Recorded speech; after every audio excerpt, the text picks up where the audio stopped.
அனைவருக்கும் வணக்கம். தினமொரு தகவலின் அடிப்படையில் வேர்ல்டு அப்டேட்ஸ் பார்த்துட்ருக்கோம். அந்த வகையில் இன்றைக்கான முக்கியமான அப்டேட்ஸ் பார்த்துடலாம் வாங்க. ஃபஸ்ட் அப்டேட்டாக ஈரான் அமெரிக்கா அப்டேட் பார்த்துட்டு வந்துடுவோம். சீஸ்ஃபயர் கொண்டு வந்து ஒரு மாதம் சீஸ்ஃபயர் கொண்டு வந்திருக்காங்க. சீஸ்ஃபயர் கொண்டு வந்து ஒரு வாரம் ஆகுது. அந்த ஒரு வாரத்துக்கு அப்புறம் அமெரிக்கா தரப்புக்கு ஈரான் பேச்சுவார்த்தைக்காக போயிருக்காங்க.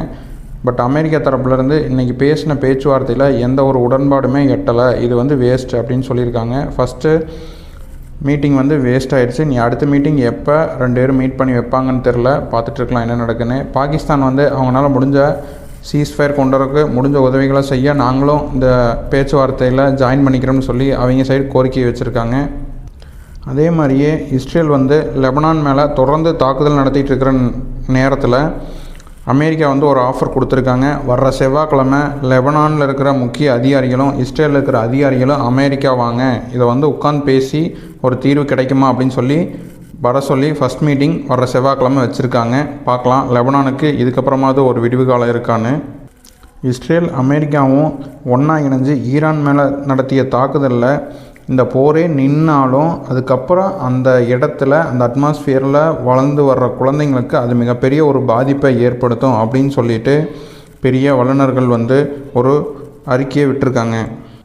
இன்றைக்கி பிபிசி ஊடகம் லைவாக இஸ்ரேலுடைய தாக்குதலை பெய்ரூட்டில் நடந்துகிட்ருக்கிற இடத்துல நின்று கேப்சர் பண்ணிகிட்ருக்காங்க. அப்போ ஒரு அட்டாக் நடத்தியிருக்காங்க இஸ்ரேல் தரப்புலேருந்து. அதில் மட்டும் 182 பேர் இறந்துருப்பாங்கன்னும் 890 பேருக்கு மேலே காயமாயிருப்பாங்க அப்படின்னு பிபிசி ஒரு நியூஸாக விட்டுருக்காங்க. ஆப்கானிஸ்தானில் உள்ள ஹைராத் மாகாணத்தில் மட்டும் இன்றைக்கி 11 பேர் கொல்லப்பட்டிருக்காங்க. அவங்க கையில் துப்பாக்கி இருந்துச்சுன்னு சொல்லி ஆப்கானிஸ்தான் கவர்மெண்ட் நடவடிக்கை எடுத்திருக்கு. இது கேட்க புதுசாக இருக்குல்ல. ஆப்கானிஸ்தான் ஃபுல்லாகவே ஒரு கன்னும் கையுமாக சுற்றிட்டு இருக்கிற நாடு, பாகிஸ்தானுக்கு அடுத்தபடியாக இருக்கிற நாடு. அந்த நாட்டில் 11 பேர் இல்லீகலாக கன்று வச்சுருக்காங்க அப்படின்னு சொல்லிட்டு ஆப்கானிஸ்தான் கவர்மெண்ட் அவங்கள சுட்டு பிடிச்சிருக்காங்க. வித்தியாசமாக இருக்குல்ல கேட்குறக்கு இந்த நியூஸ்.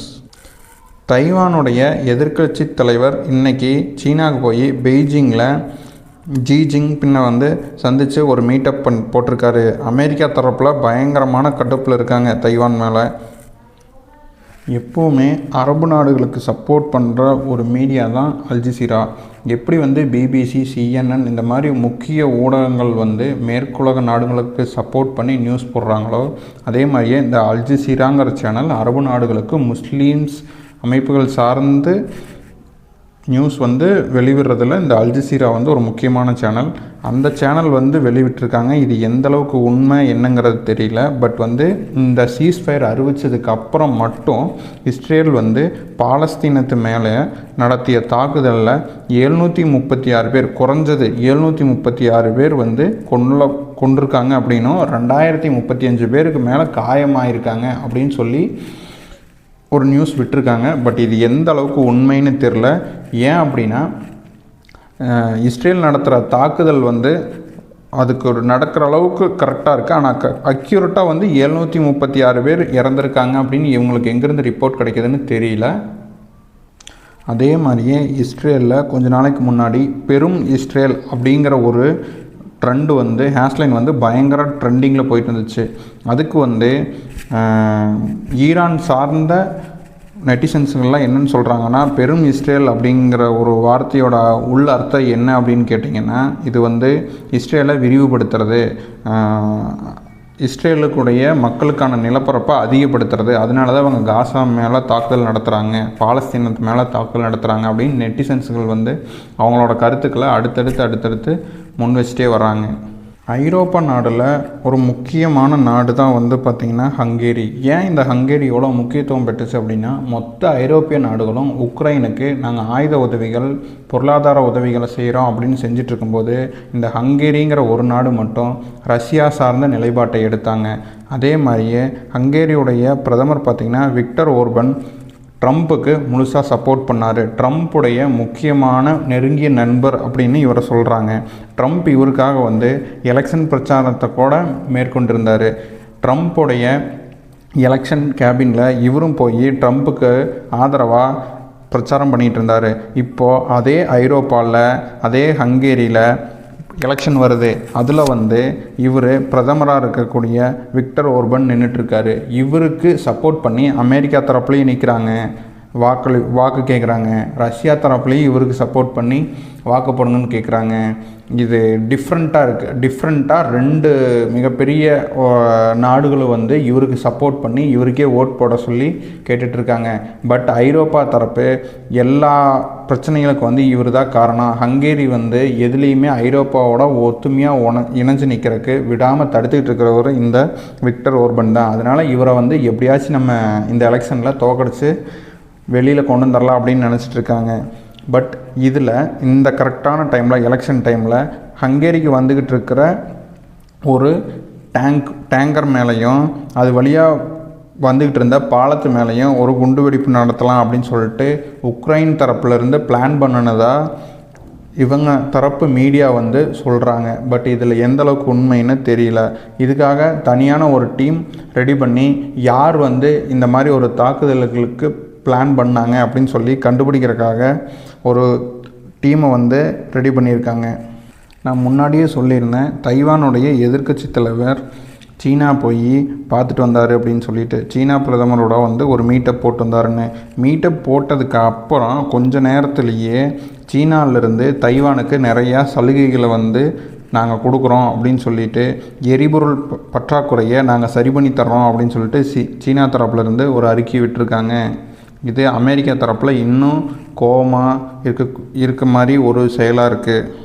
இந்த நியூஸ் எல்லாம் கேட்டதையும் அமெரிக்கா தூதர் உடனே ஒரு செய்தி ரிலீஸ் பண்ணியிருக்காரு. என்னன்னு கேட்டிங்கன்னா, தைவானுக்கு எதிரான தாக்குதல்களை வந்து உடனே சீனா நிறுத்திக்கணும், இது போன்ற செயல்களில் வந்து சீனா தைவானை மிரட்டக்கூடாது அப்படின்னு சொல்லிட்டு திரும்ப அமெரிக்கா தரப்புலேருந்து ஒரு நியூஸ் வெளிவிட்டிருக்காங்க.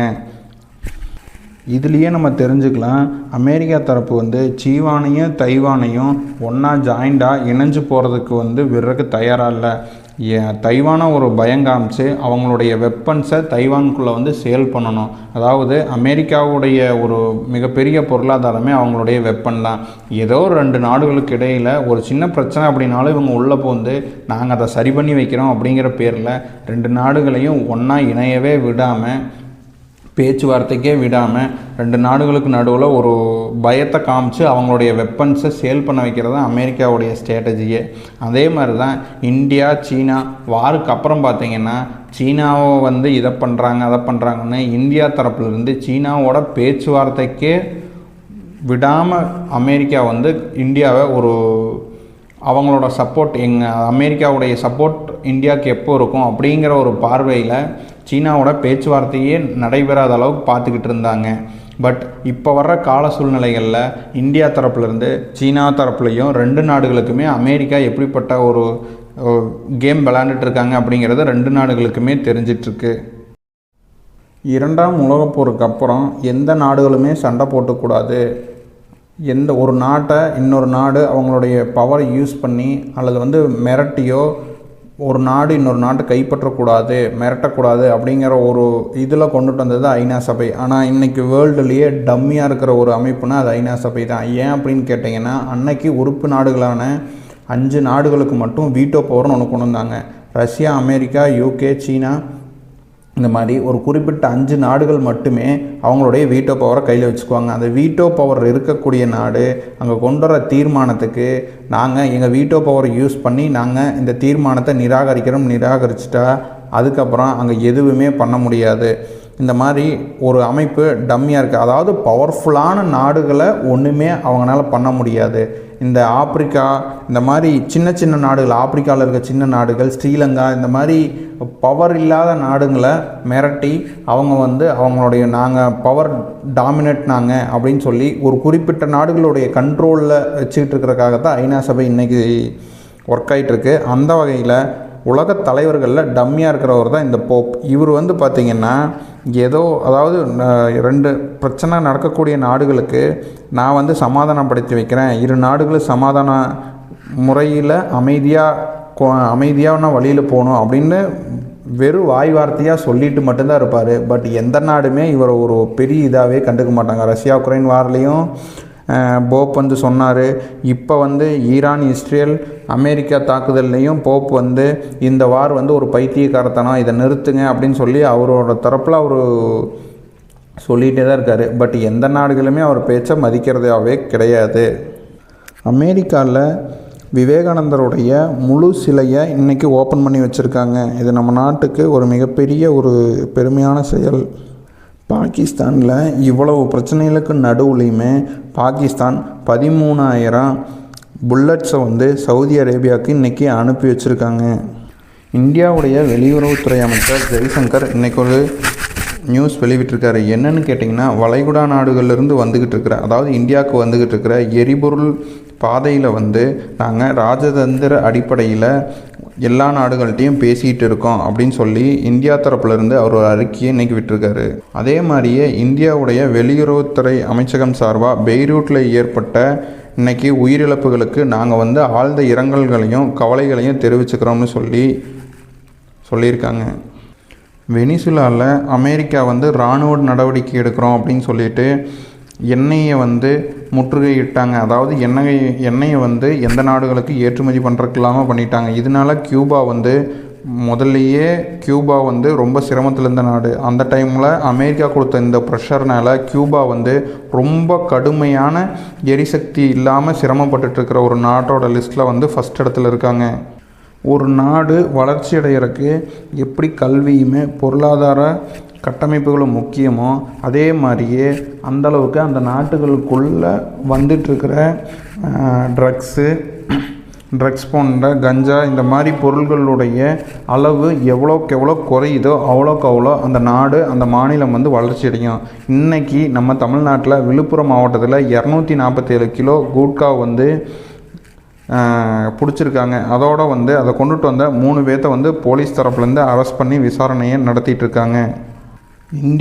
இந்தியாவுடைய எதிர்க்கட்சி தலைவரான ராகுல் காந்தி இன்றைக்கி சிஏபிஎஃப் அதாவது சிஏபிஎஃப் இராணுவ வீரர்கள் வந்து நாட்டுடைய பாதுகாப்புக்காக இராணுவ வீரர்கள் எல்லாத்தையுமே வந்து இழந்துட்டுருக்காங்க. உயிர்களிலிருந்து, உடைமைகளிலிருந்து, உணர்வுகள் ரீதியான அவங்க குடும்பங்கள்லேருந்து இழந்துட்டுருக்காங்க. ஆனால் நாட்டுடைய இராணுவத்தையும் இதையும் வந்து எதிர்கொள்ளக்கூடிய சக்தி அவங்களுக்கு இல்லை அப்படின்னு சொல்லி ஒரு குற்றச்சாட்டை வச்சுருக்காரு. படையை வந்து வழிநடத்தக்கூடிய உரிமை அவங்களுக்கு கொடுக்கல. இதுக்கு வந்து காங்கிரஸ் கட்சி நாங்கள் ஜெயிச்சு வரும்போது கண்டிப்பாக இந்த சட்டத்தை மாற்றுவோம் அப்படின்னு சொல்லி ஒரு அறிக்கையை விட்டுருக்காரு. பார்க்கலாம் காங்கிரஸ் ஆட்சிக்கு வரப்போ என்ன நடக்குதுன்னு. இந்தியாவில் இன்றைக்கி ஒரு ஆர்டிக்கலில் என்ன சொல்லியிருக்காங்க அப்படின்னு கேட்டிங்கன்னா, இந்தியாவில் உயர்நிலை படிப்புக்கான, அதாவது college, school, higher studies and higher காலேஜஸில் வந்து பார்த்திங்கன்னா இருக்கிற அளவுக்கு காலேஜ் அதிகமாக இருக்குது. ஆனால் அந்த காலேஜில் போதுமான அளவுக்கு வந்து டீச்சர்ஸ் அண்டு ப்ரொஃபஸர்ஸ் இல்லை அப்படின்னு சொல்லி ஒரு அறிக்கை விட்டுருக்காங்க. பட் யோசித்து பார்த்தா அது ஒரு வகையில் உண்மை தான். ஏன்னா இன்றைக்கி வந்து காலேஜ் ஏகப்பட்ட காலேஜ் இருக்குது. பட் அந்த எல்லா காலேஜ்லேயும் போதுமான அளவுக்கு வந்து டீச்சர்ஸ் அண்ட் ப்ரொஃபஸர் இருக்காங்களான்னு கேட்டிங்கன்னா கண்டிப்பாக இல்லை. யோசிக்கக்கூடிய ஒரு ஆர்டிக்கலாக இருந்துச்சு.